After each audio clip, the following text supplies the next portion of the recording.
மிதிக்க கூடாது.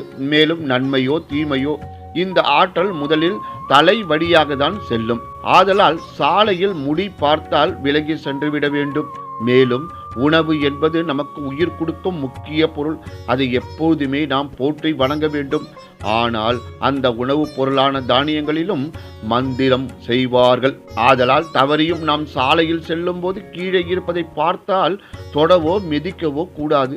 பெரியவர்கள் சொல்வது போல் வளையல்கள், குங்குமம், மஞ்சள், கற்பூரம், கருப்பு துணிகள், கிழித்த செருப்புகள், எலுமிச்சை, மிளகாய், கிராம்பு போன்றவை சாலையில் இருந்தால் அவற்றின் மேல் தவறுதலாக கூட கால் வைக்கக்கூடாது. இல்லையெனில் எதிர்மறை ஆற்றல் உடலுக்குள் செல்லும்.